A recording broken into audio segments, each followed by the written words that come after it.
What I saw and learned in the camp. Varlam Shalamov, an essay. The extraordinary fragility of human intelligence, of civilization. A human being would turn into a beast after 3 weeks of hard work, cold, starvation, and beatings. The cold is the principal means of corrupting the soul. In the Central Asian camps, people must have held out longer. It was warmer there.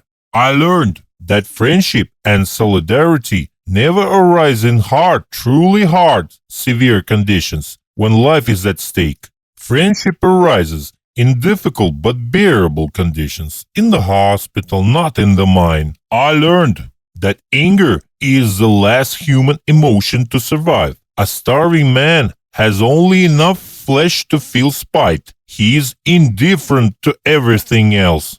I learned the difference between prison, hardening one's temper, and labor camps, corrupting the human soul. I realized that Stalin's triumphs were achieved because he slew innocent people. A movement, even 1/10 in number, but organized, would have swept Stalin away in 2 days. I realized that humans became humans because they are physically stronger, tougher than any animal. No horse endures work in the far north. I saw that the only group of people that held on at least a little bit as humans in starvation and abuse were the religious, the sectarians, almost all of them, and the most of the priests. The easy ones and the first ones to be corrupted are party members and military men. I saw what a forcible argument for an intellectual a simple slap on a face could be. I saw that people distinguish between camp chiefs according to the power of their hits, to their enthusiasm for beatings. A beating is almost irresistible as an argument. Method number 3. I learned the truth about the preparations for the cryptic court trials from profi masters of the craft. Cryptic trials, the show trials of the Great Terror in 1937. I learned why in prison prisoners get political news, arrests, or some of the kind sooner than they could do on the outside. That in the prison and in the camp, rumors never can be a lie, a slop. Rumors, known in Russian prison slang as a parasha, that is a slop bucket or a peace pot, sheet pot.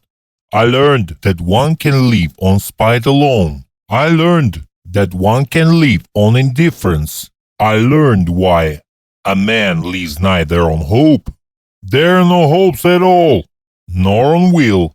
What will? But only on the instinct of self-preservation, the same way as a tree, a rock, an animal does. I'm proud that at the very beginning, back in 1937, I decided to never become a brigadier, a foreman. If my decision could lead to another man's death, if my will would have to serve the authorities, oppressing other people, prisoners like me. In this great trial, my body and spirit appeared to be stronger than I thought, and I'm proud to have betrayed no one, to have sent no one to death or to the jail, camp, never reported about no one. I'm proud to have made no requests until 1955. In 1955, Shalamov made a request for rehabilitation. Right there and then, I saw the so-called amnesty by Beria. It was something to see. I saw that women are more honest and selfless than men. At Kalamata there was not a single husband who came for his wife, but wives did come, many did. For example, Faina Rabinovich, Krivoshay wife, say Shalamov's green attorney story. I saw the amazing northerner families, hired civilians as well as former prisoners, with their letters to their legit husbands and wives, etc. I saw the first Soviet Rockefellers, underground millionaires, and heard their confessions. I saw the hard laborers and also the big amount of the D and B prisoner categories from the Berla camp. I learned that one can achieve a lot, a hospital, a work transfer, but risking own life at the cost of a beating and the isolation cell ice.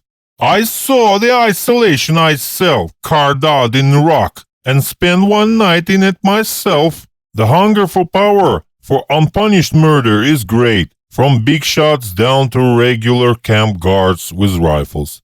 For example, Seroshapka and others like him. See the Shalamov Berries short story. I saw unrestrained Russian people's inclination to report or to complain. I learned that world should be divided not into good and bad people, but into cowards and non-cowards. 95% of cowards under light threat are capable of any meanness, lethal meanness. I'm convinced the camp is a negative experience entirely. If one spent just an hour there, it would be an hour of inner moral corruption. The camp has never given anything useful to anyone and never could. Everyone, both prisoners and hired civilians, are corrupted by camp. In every region there was labor camps. At every construction site, millions, tens of millions of prisoners. Repressions touched not only the ruling elite, but all levels of society. In every village, at every factory, in every family, either relatives or friends were repressed. I consider the best time of my life to be the months spent in the cell of Butyrka prison, where I managed to harden the spirit of those who were weak, and where everyone spoke freely. I learned to plan one day ahead, no further. I realized that thieves, gangster thieves, are not humans. I learned that there are no criminals at camps. These are people next to you in your present and future, people caught behind the line of the law, not those who crossed that line. I know how terrible the ego of a boy, of a youth is. Better still than ask. These feeling and a praise throw young boys to the bottom. Women didn't play a big role in my life. Camp is the reason. Knowing about people is a useless ability. I'm unable to change my behavior for any scum coming along. The last in the row are hated by everyone, by guards and prisoners alike. They are those falling behind, the sick, the weak, those who are incapable of running in the cold.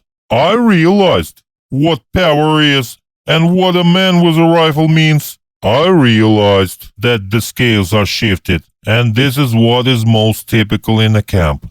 That passing from a prisoner condition to a civilian one is very hard and almost impossible without a long adaptation time. A writer must be an alien in the matters he describes, and if he knows the matter too well, he will write in such a way that no one would understand that writer.